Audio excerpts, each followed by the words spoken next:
श्री एकादशमुखी हनुमत्कवचं लोपामुद्रोवाच कुम्भोद्भवदया सिन्धो कृतं हनुमतः प्रभुः यन्त्रमन्त्रादिकं सर्वं त्वन्मुखोदीरितं मया दया कुरुमपि प्राण नाथ वेदितुमुत्सहे कवचं वायुपुत्रस्य एकादशमुखात्मनः इत्येवं कवचं श्रुत्वा प्रियायाः प्रश्रयान्वितं वक्तुं प्रचक्रमे तत्र लोपामुद्रां प्रति प्रभुः अगस्त्य उवाच नमस्कृत्वा रामदूतं हनुमन्तं महामतिं ब्रह्मप्रोक्तं तु कवचं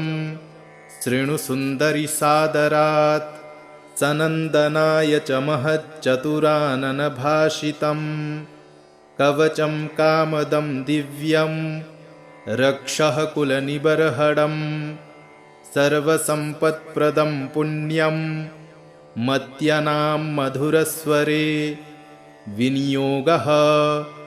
ॐ अस्य श्री एकादशमुखी हनुमत्कवचमन्त्रस्य सनन्दन ऋषिः प्रसन्नात्मा एकादशमुखी श्री हनुमान् देवता अनुष्टुप् छन्दः वायुसुतबीजं मम सकलकार्यार्थे प्रमुखतः मम प्राणशक्तिवर्धनार्थे पाठे विनियोगः। अथ हृदयादिन्यासः।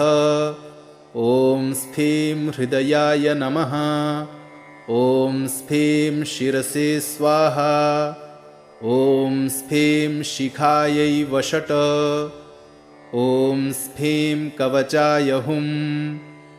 ॐ स्फीं नेत्रत्रयाय वौषट्। ॐ स्फीं कवचाय हुम्। अथ करन्यासः।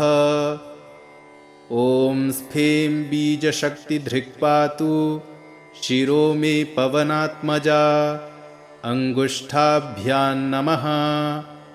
ॐ क्रौं बीजात्मानथनयोः पातु मां वानरेश्वरः तर्जनीभ्यां नमः।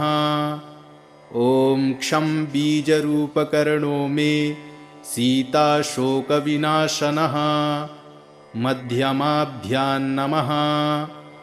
ॐ ग्लौं बीजवाच्यो नासां मे लक्ष्मणप्राणदायकः अनामिकाभ्यां नमः। ॐ बं बीजार्थश्च कण्ठं मे अक्षयक्षयकारकः कनिष्ठिकाभ्यां नमः।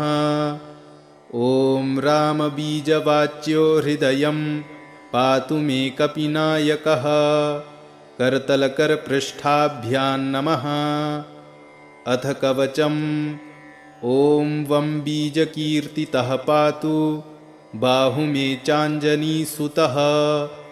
ॐ ह्रां बीजराक्षसेन्द्रस्य दर्पः पातु चोरदम्। सौमं बीजमयी मध्यं पातु लङ्काविदाहकः। ह्रीं बीजधरो गुह्यं मे पातु देवेन्द्रवन्दितः। रं बीजात्मा सदा पातु चोरु मे वार्धिलङ्घनः। सुग्रीवसचिवः पातु जानुनी मे मनोजवः। आपाद्मस्तकं पातु रामदूतो महाबलः। पूर्वे वानरवक्त्रो मां चाग्नेयां क्षत्रियान्तकृत्। दक्षिणे नारसिंहस्तु नैऋत्यां गणनायकः। वारुण्यां दिशि मामख्यात् खगवक्त्रो हरीश्वरः। वायव्यां भैरवमुखः कौवेर्यां पातु मे सदा। क्रोडास्यः पातु मां नित्य मीशान्यां रुद्ररूपधृक्।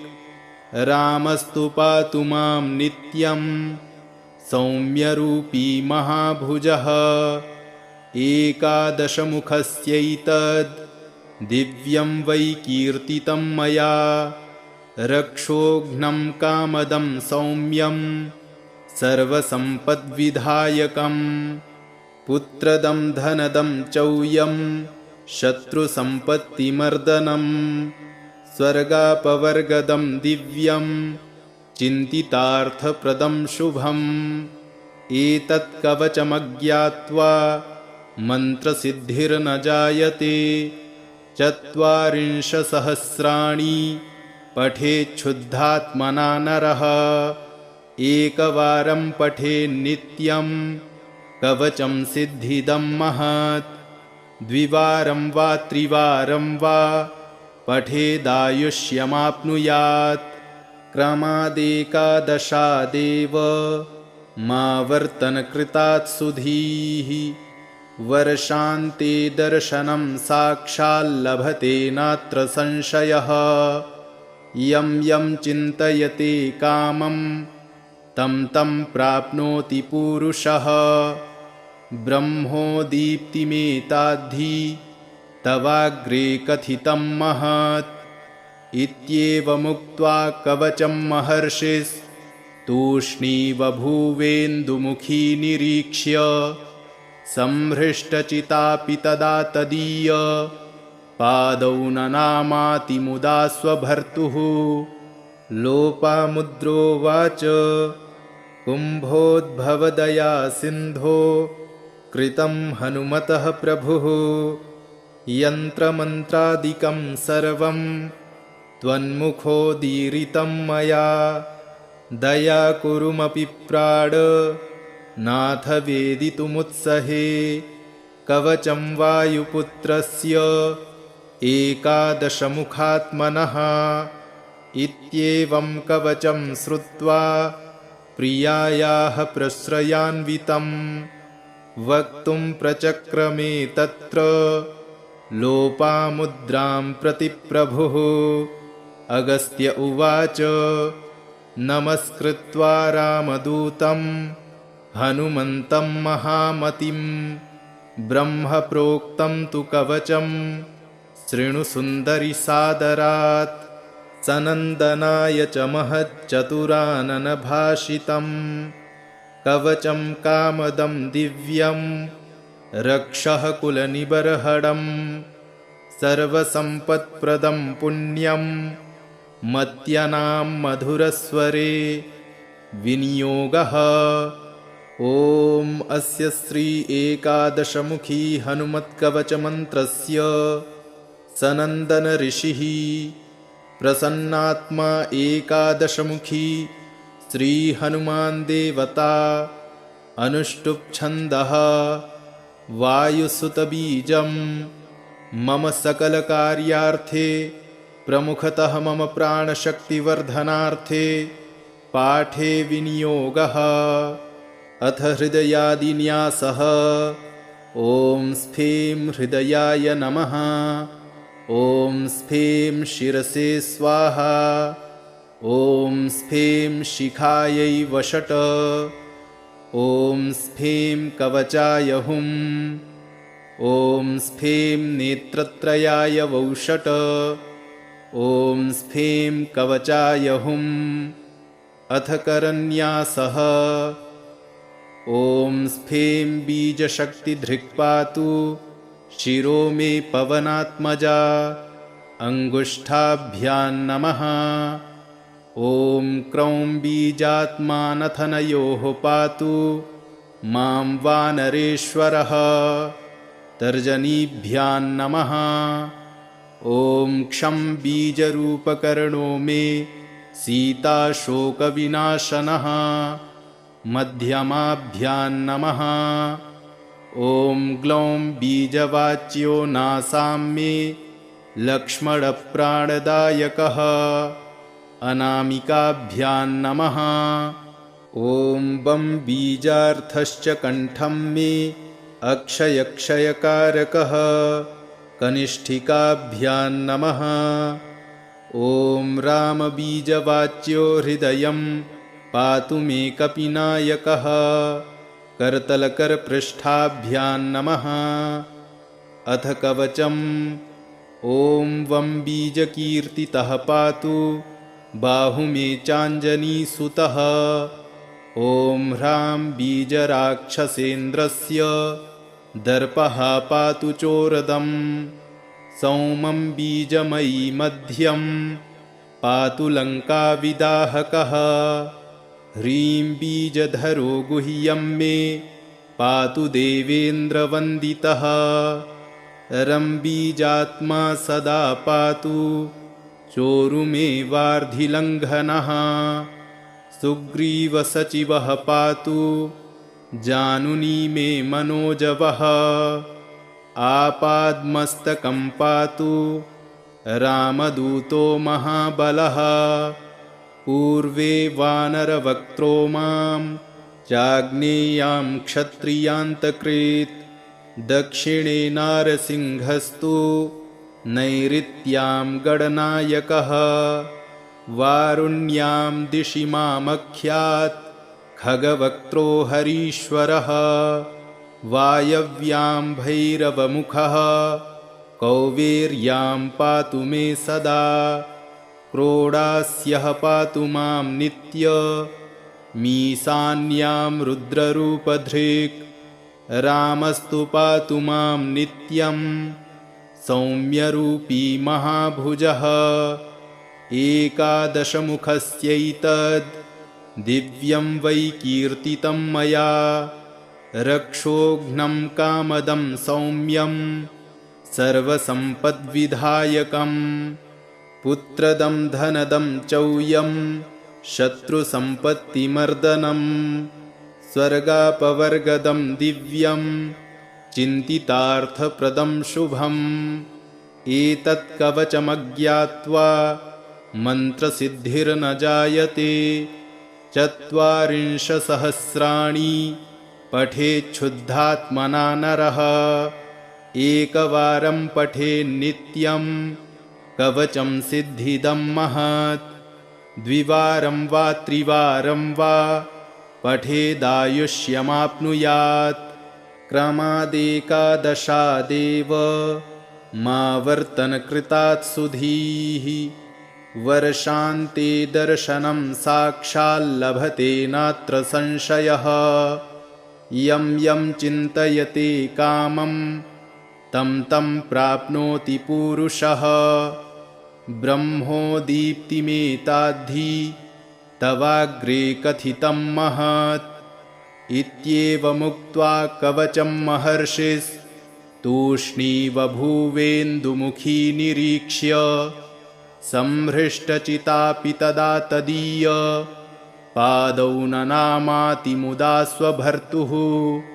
लोपामुद्रोवाच कुम्भोद्भवदया सिन्धो कृतं हनुमतः प्रभुः। यन्त्रमन्त्रादिकं सर्वं त्वन्मुखोदीरितं मया। दया कुरुमपि प्राण नाथ वेदितुमुत्सहे। कवचं वायुपुत्रस्य एकादशमुखात्मनः। इत्येवं कवचं श्रुत्वा प्रियायाः प्रश्रयान्वितं। वक्तुं प्रचक्रमे तत्र लोपामुद्रां प्रति प्रभुः।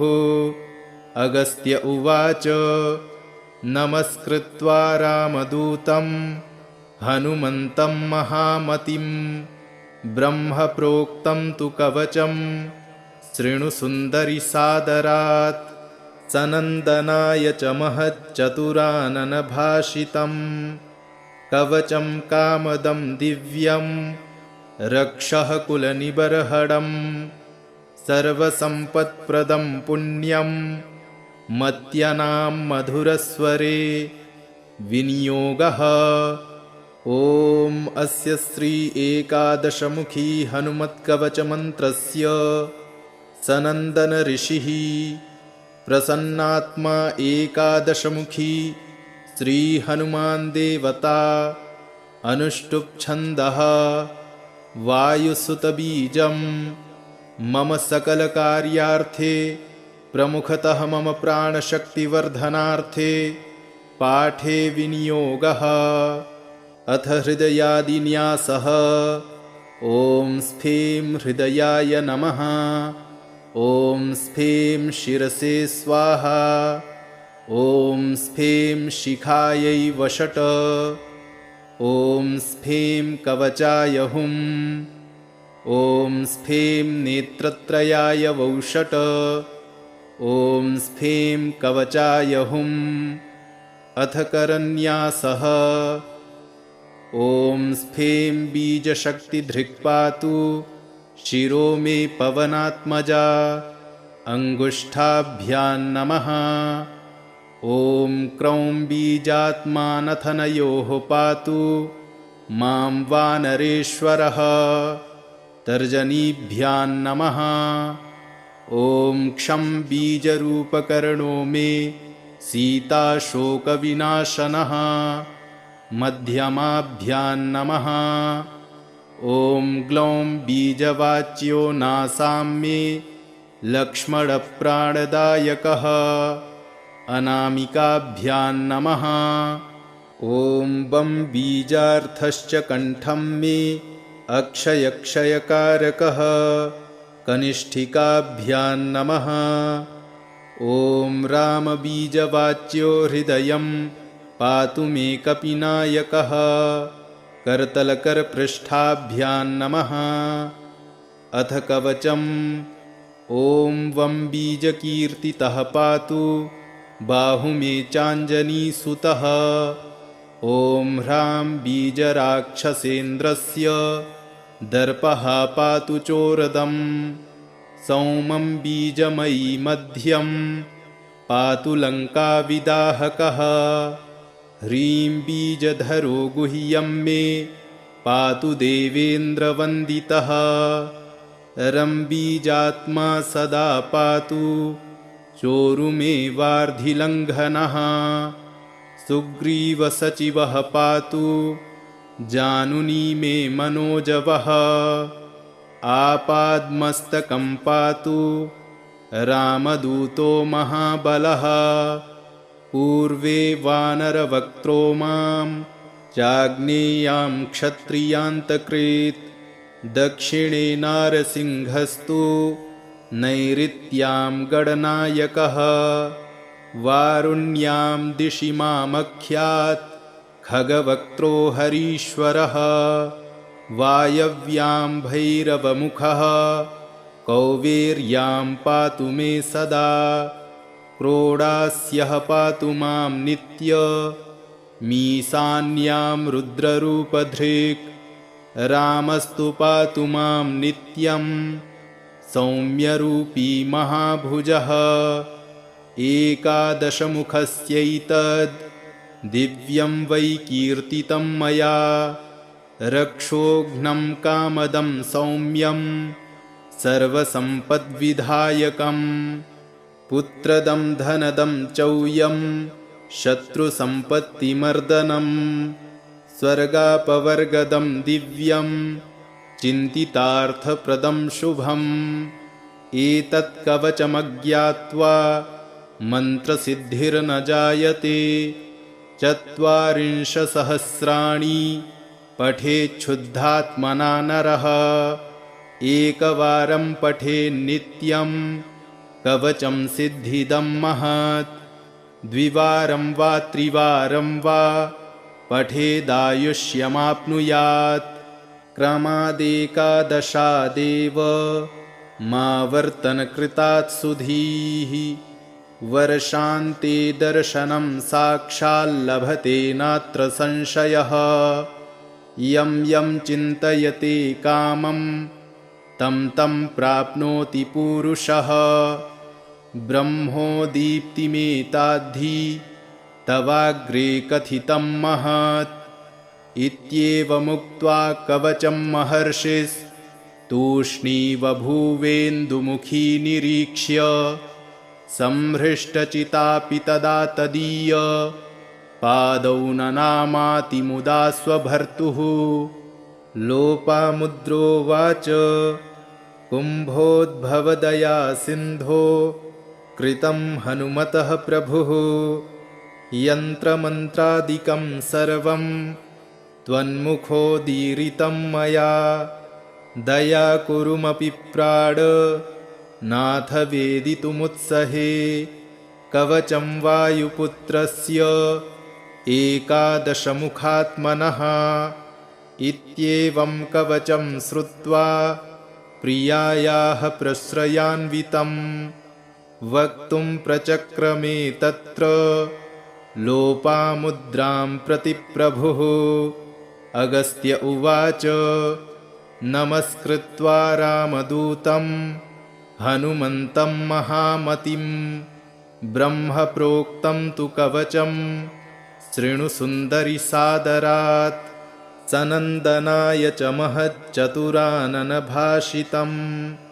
कवचं कामदं दिव्यं रक्षः कुलनिबर्हणं सर्वसम्पत्प्रदं पुण्यं मत्यनां मधुरस्वरे विनियोगः ॐ अस्य श्री एकादशमुखी हनुमत्कवचमन्त्रस्य सनन्दन ऋषिः प्रसन्नात्मा एकादशमुखी श्रीहनुमान् देवता अनुष्टुप्छन्दः वायुसुतबीजं मम सकलकार्यार्थे प्रमुखतः मम प्राणशक्तिवर्धनार्थे पाठे विनियोगः अथ हृदयादिन्यासः ॐ स्फीं हृदयाय नमः ॐ स्फीं शिरसे स्वाहा ॐ स्फीं शिखायै वषट् ॐ स्फीं कवचाय हुम् ॐ स्फीं नेत्रत्रयाय वौषट् ॐ स्फीं कवचाय हुम् अथ करन्यासः ॐ स्फीं बीजशक्तिधृक्पातु शिरो मे पवनात्मजा अङ्गुष्ठाभ्यां नमः ॐ क्रौं बीजात्मानथनयोः पातु मां वानरेश्वरः तर्जनीभ्यां नमः ॐ क्षं बीजरूपकर्णो मे सीताशोकविनाशनः मध्यमाभ्यां नमः ॐ ग्लौं बीजवाच्यो नासां मे लक्ष्मणप्राणदायकः अनामिकाभ्यां नमः ॐ बं बीजार्थश्च कण्ठं मे अक्षयक्षयकारकः कनिष्ठिकाभ्यां नमः ॐ रामबीजवाच्यो हृदयं पातु मे कपिनायकः करतलकरपृष्ठाभ्यां नमः अथ कवचम् ॐ वं बीजकीर्तितः पातु बाहु मे चाञ्जनीसुतः ॐ ह्रां बीजराक्षसेन्द्रस्य दर्पः पातु चोरदं सौमं बीजमयी मध्यं पातु लङ्काविदाहकः ह्रीं बीजधरो गुह्यं मे पातु देवेन्द्रवन्दितः रं बीजात्मा सदा पातु चोरुमे वार्धिलङ्घनः सुग्रीवसचिवः पातु जानुनी मे मनोजवः आपाद्मस्तकं पातु रामदूतो महाबलः पूर्वे वानरवक्त्रो मां चाग्नेयां क्षत्रियान्तकृत् दक्षिणे नारसिंहस्तु नैऋत्यां गणनायकः वारुण्यां दिशि मामख्यात् खगवक्त्रो हरीश्वरः वायव्यां भैरवमुखः कौवेर्यां पातु मे सदा क्रोडास्यः पातु मां नित्यमीशान्यां रुद्ररूपधृक् रामस्तु पातु मां नित्यं सौम्यरूपी महाभुजः एकादशमुखस्यैतद् दिव्यं वै कीर्तितं मया रक्षोघ्नं कामदं सौम्यं सर्वसम्पद्विधायकं पुत्रदं धनदं चौयं शत्रुसम्पत्तिमर्दनं स्वर्गापवर्गदं दिव्यं चिन्तितार्थप्रदं शुभम् एतत् कवचमज्ञात्वा मन्त्रसिद्धिर्न जायते 40 पठेच्छुद्धात्मना नरः एकवारं पठेन्नित्यं कवचं सिद्धिदं महत् द्विवारं वा त्रिवारं वा पठेदायुष्यमाप्नुयात् क्रमादेकादशादेव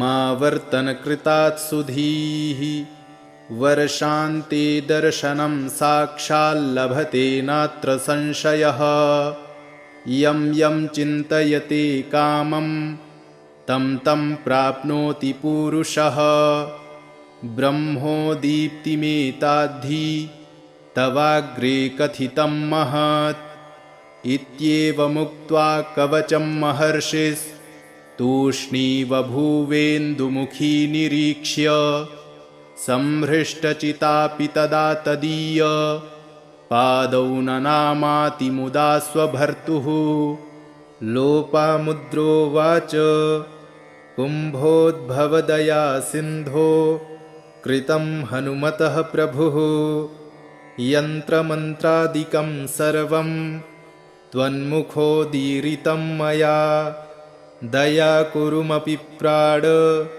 नाथ वेदितुमुत्सहे कवचं वायुपुत्रस्य 11मुखात्मनः इत्येवं कवचं श्रुत्वा प्रियायाः प्रश्रयान्वितं वक्तुं प्रचक्रमे तत्र लोपामुद्रां प्रति प्रभुः अगस्त्य उवाच नमस्कृत्वा रामदूतं हनुमन्तं महामतिं ब्रह्मप्रोक्तं तु कवचं शृणु सुन्दरि सादरात् सनन्दनाय च महच्चतुराननभाषितं कवचं कामदं दिव्यं रक्षः कुलनिबर्हणं सर्वसम्पत्प्रदं पुण्यं मत्यनां मधुरस्वरे विनियोगः ॐ अस्य श्री 11मुखी हनुमत्कवचमन्त्रस्य सनन्दन ऋषिः प्रसन्नात्मा 11मुखी श्री हनुमान् देवता अनुष्टुप् छन्दः वायुसुतबीजं मम सकलकार्यार्थे प्रमुखतः मम प्राणशक्तिवर्धनार्थे पाठे विनियोगः अथ हृदयादिन्यासः ॐ स्फीं हृदयाय नमः ॐ स्फीं शिरसे स्वाहा ॐ स्फीं शिखायै वषट् ॐ स्फीं कवचाय हुं ॐ स्फीं नेत्रत्रयाय वौषट् ॐ स्फीं कवचाय हुं अथ करन्यासः ॐ स्फीं बीजशक्तिधृक्पातु शिरो मे पवनात्मजा अङ्गुष्ठाभ्यां नमः ॐ क्रौं बीजात्मानथनयोः पातु मां वानरेश्वरः तर्जनीभ्यां नमः ॐ क्षं बीजरूपकर्णो मे सीताशोकविनाशनः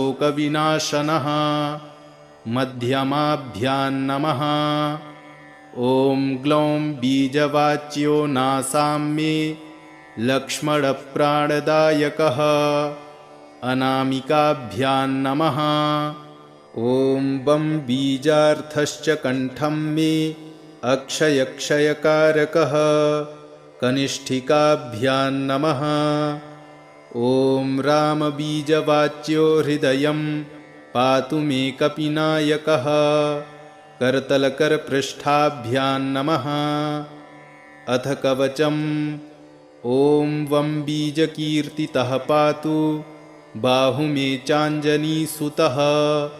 ॐ ह्रां बीजराक्षसेन्द्रस्य दर्पः पातु चोरदम्। सौमं बीजमयी मध्यं पातु लङ्काविदाहकः। ह्रीं बीजधरो गुह्यं मे पातु देवेन्द्रवन्दितः। रं बीजात्मा सदा पातु चोरुमे वार्धिलङ्घनः। सुग्रीवसचिवः पातु जानुनी मे मनोजवः। आपाद्मस्तकं पातु रामदूतो महाबलः। पूर्वे वानरवक्त्रो मां चाग्नेयां क्षत्रियान्तकृत्। दक्षिणे नारसिंहस्तु नैऋत्यां गणनायकः। वारुण्यां दिशि मामख्यात् खगवक्त्रो हरीश्वरः। वायव्यां भैरवमुखः कौवेर्यां पातु मे सदा। क्रोडास्यः पातु मां नित्यमीशान्यां रुद्ररूपधृक्। रामस्तु पातु मां नित्यं सौम्यरूपी महाभुजः। एकादशमुखस्यैतद् दिव्यं वै कीर्तितं मया। रक्षोघ्नं कामदं सौम्यं सर्वसम्पद्विधायकं। पुत्रदं धनदं चौयं शत्रुसम्पत्तिमर्दनं। स्वर्गापवर्गदं दिव्यं चिन्तितार्थप्रदं शुभम्। एतत् कवचमज्ञात्वा मन्त्रसिद्धिर्न जायते। 40 पठेच्छुद्धात्मना नरः। एकवारं पठेन्नित्यं कवचं सिद्धिदं महत्। द्विवारं वा त्रिवारं वा पठेदायुष्यमाप्नुयात्। क्रमादेकादशादेव मा वर्तनकृतात् सुधीः। वर्षान्ते दर्शनं साक्षाल्लभते नात्र संशयः। यं यं चिन्तयते कामं तं तं प्राप्नोति पूरुषः। ब्रह्मोदीप्तिमेताद्धि तवाग्रे कथितं महत्। इत्येवमुक्त्वा कवचं महर्षिस्तूष्णीवभूवेन्दुमुखी निरीक्ष्य। संहृष्टचितापि तदा तदीय पादौ ननामाति मुदा स्वभर्तुः। लोपामुद्रोवाच कुम्भोद्भवदया सिन्धो कृतं हनुमतः प्रभुः। यन्त्रमन्त्रादिकं सर्वं त्वन्मुखोदीरितं मया। दया कुरुमपि प्राण नाथ वेदितुमुत्सहे। कवचं वायुपुत्रस्य एकादशमुखात्मनः। इत्येवं कवचं श्रुत्वा प्रियायाः प्रश्रयान्वितं। वक्तुं प्रचक्रमे तत्र लोपामुद्रां प्रति प्रभुः। अगस्त्य उवाच नमस्कृत्वा रामदूतं हनुमन्तं महामतिं। ब्रह्मप्रोक्तं तु कवचं शृणु सुन्दरि सादरात्। सनन्दनाय च महच्चतुराननभाषितं। कवचं कामदं दिव्यं रक्षः कुलनिबर्हणं। सर्वसम्पत्प्रदं पुण्यं मत्यनां मधुरस्वरे विनियोगः।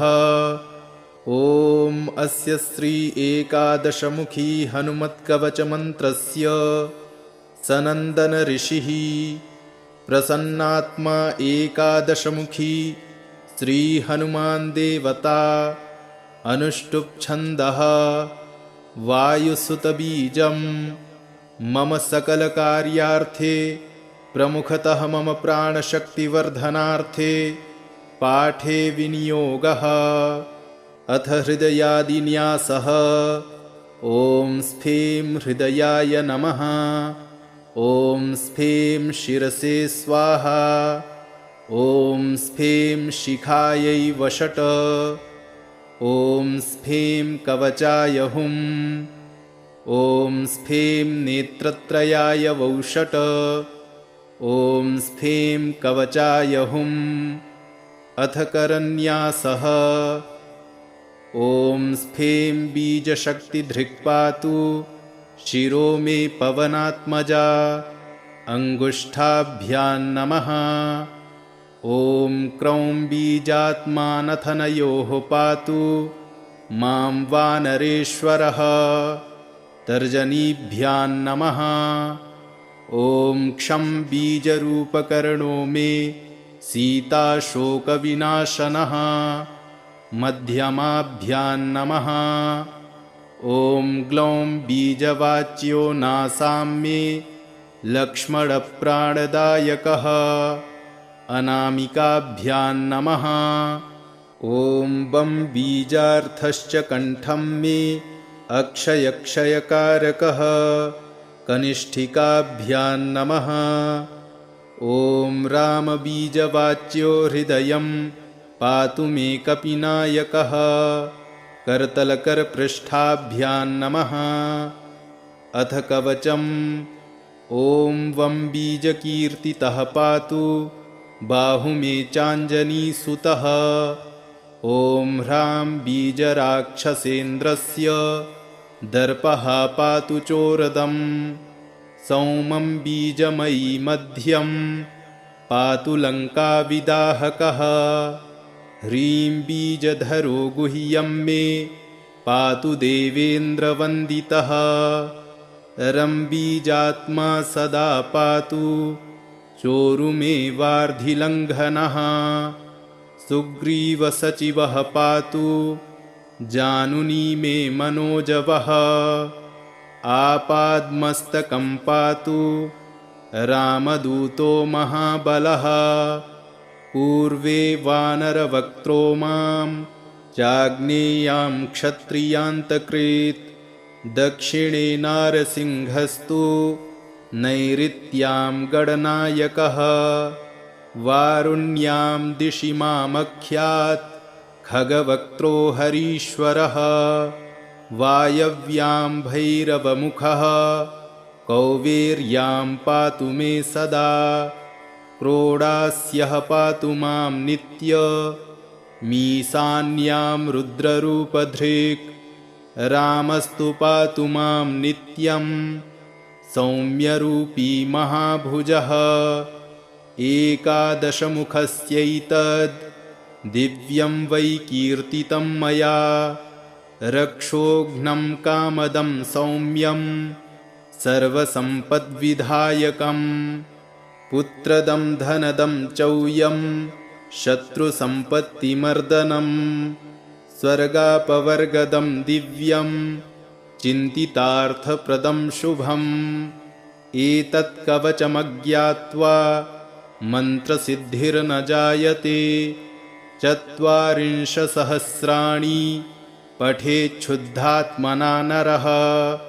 एकवारं पठेन्नित्यं कवचं सिद्धिदं महत्। द्विवारं वा त्रिवारं वा पठेदायुष्यमाप्नुयात्। क्रमादेकादशादेव मावर्तनकृतात् सुधीः। वर्षान्ते दर्शनं साक्षाल्लभते नात्र संशयः। यं यं चिन्तयते कामं तं तं प्राप्नोति पूरुषः। ब्रह्मोदीप्तिमेताद्धि तवाग्रे कथितं महत्। इत्येवमुक्त्वा कवचं महर्षिस्तूष्णीव भूवेन्दुमुखी निरीक्ष्य। संहृष्टचितापि तदा तदीय पादौ ननामातिमुदा स्वभर्तुः। लोपामुद्रोवाच कुम्भोद्भवदया सिन्धो कृतं हनुमतः प्रभुः। यन्त्रमन्त्रादिकं सर्वं त्वन्मुखोदीरितं मया दया कुरुमपि प्राण नाथ वेदितुमुत्सहे कवचं वायुपुत्रस्य एकादशमुखात्मनः इत्येवं कवचं श्रुत्वा प्रियायाः प्रश्रयान्वितं वक्तुं प्रचक्रमे तत्र लोपामुद्रां प्रति प्रभुः अगस्त्य उवाच नमस्कृत्वा रामदूतं हनुमन्तं महामतिं ब्रह्म प्रोक्तं तु कवचं शृणु सुन्दरि सादरात् सनन्दनाय च महच्चतुराननभाषितं कवचं कामदं दिव्यं रक्षः कुलनिबर्हणं सर्वसम्पत्प्रदं पुण्यं मत्यनां मधुरस्वरे विनियोगः ॐ अस्य श्री एकादशमुखी हनुमत्कवचमन्त्रस्य सनन्दन ऋषिः प्रसन्नात्मा एकादशमुखी श्री हनुमान् देवता अनुष्टुप् छन्दः वायुसुतबीजं मम सकलकार्यार्थे प्रमुखतः मम प्राणशक्तिवर्धनार्थे पाठे विनियोगः अथ हृदयादिन्यासः ॐ स्फीं हृदयाय नमः ॐ स्फीं शिरसे स्वाहा ॐ स्फीं शिखायै वषट् ॐ स्फीं कवचाय हुम् ॐ स्फीं नेत्रत्रयाय वौषट् ॐ स्फीं कवचाय हुम् अथ करन्यासः ॐ स्फीं बीजशक्तिधृक्पातु शिरो मे पवनात्मजा अङ्गुष्ठाभ्यां नमः ॐ क्रौं बीजात्मानथनयोः पातु मां वानरेश्वरः तर्जनीभ्यां नमः ॐ क्षं बीजरूपकर्णो मे सीताशोकविनाशनः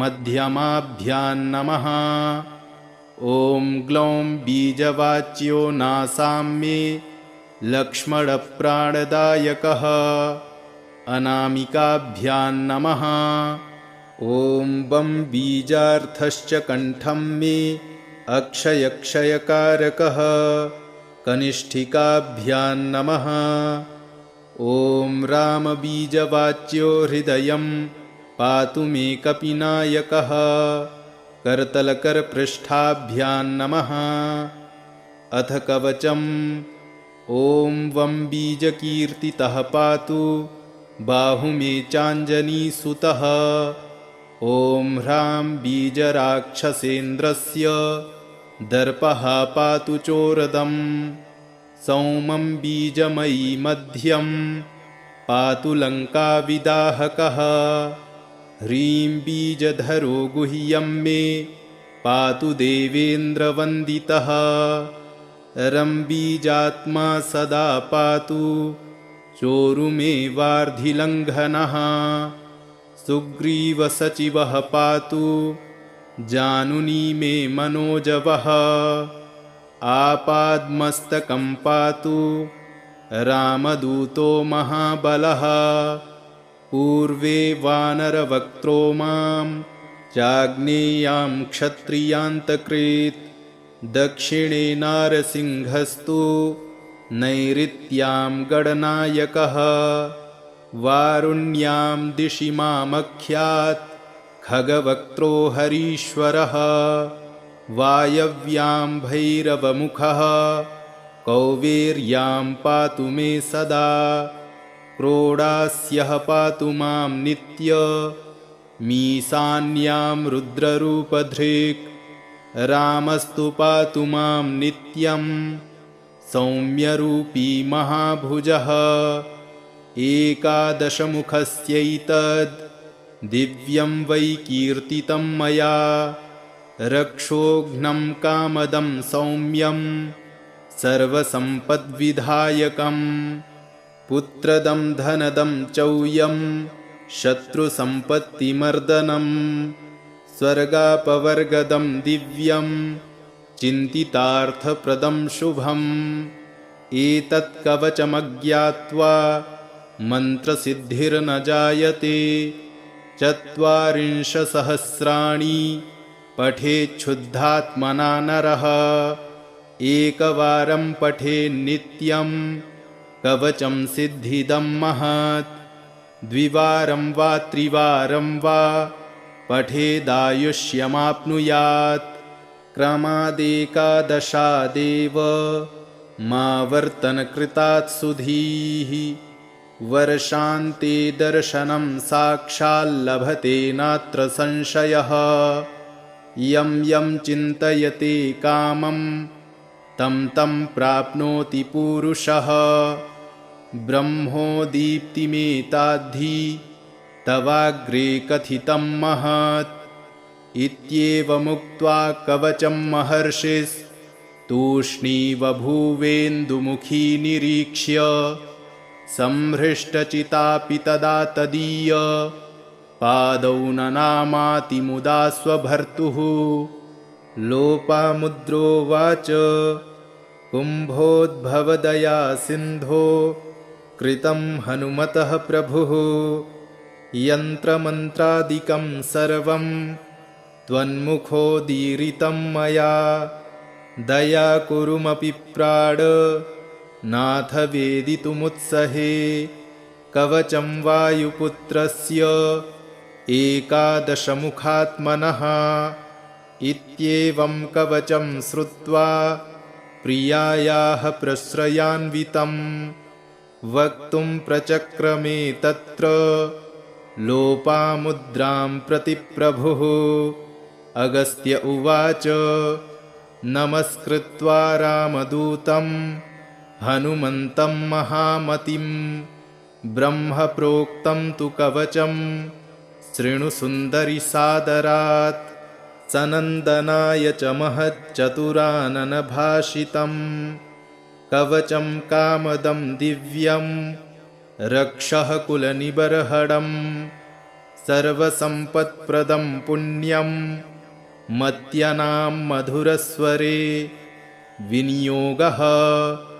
ॐ अस्य श्री 11मुखी हनुमत्कवचमन्त्रस्य सनन्दन ऋषिः प्रसन्नात्मा 11मुखी श्री हनुमान् देवता अनुष्टुप् छन्दः वायुसुतबीजं मम सकलकार्यार्थे प्रमुखतः मम प्राणशक्तिवर्धनार्थे पाठे विनियोगः अथ हृदयादिन्यासः ॐ स्फें हृदयाय नमः ॐ स्फें शिरसे स्वाहा ॐ स्फें शिखायै वषट् ॐ स्फें कवचाय हुं ॐ स्फें नेत्रत्रयाय वौषट् ॐ स्फें कवचाय हुं अथ करन्यासः ॐ स्फें बीजशक्तिधृक्पातु शिरो मे पवनात्मजा अङ्गुष्ठाभ्यां नमः ॐ क्रौं बीजात्मानथनयोः पातु मां वानरेश्वरः तर्जनीभ्यां नमः ॐ क्षं बीजरूपकर्णो मे सीताशोकविनाशनः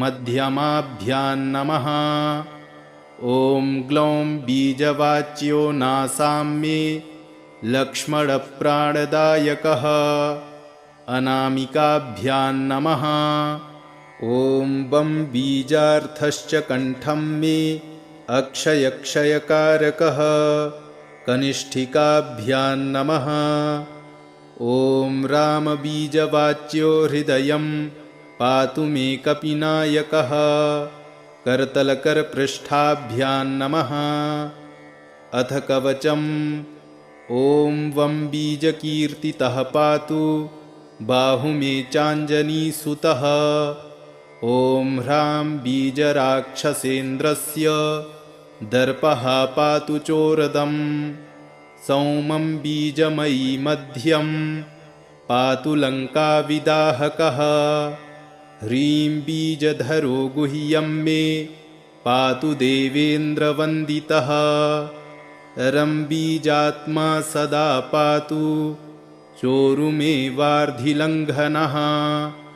सुग्रीवसचिवः पातु जानुनी मे मनोजवः आपाद्मस्तकं पातु रामदूतो महाबलः पूर्वे वानरवक्त्रो मां चाग्नेयां क्षत्रियान्तकृत् दक्षिणे नारसिंहस्तु नैऋत्यां गणनायकः वारुण्यां दिशि मामख्यात् खगवक्त्रो हरीश्वरः वायव्यां भैरवमुखः कौवेर्यां पातु मे सदा क्रोडास्यः पातु मां नित्यमीशान्यां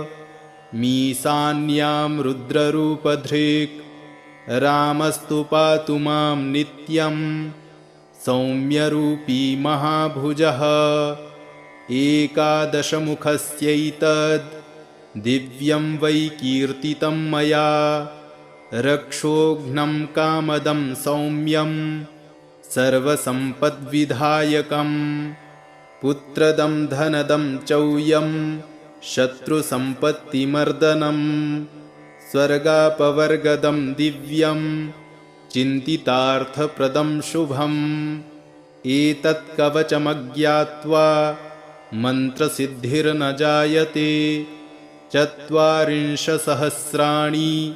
पठेच्छुद्धात्मना नरः एकवारं पठेन्नित्यं कवचं सिद्धिदं महत् द्विवारं वा त्रिवारं वा पठेदायुष्यमाप्नुयात् क्रमादेकादशादेव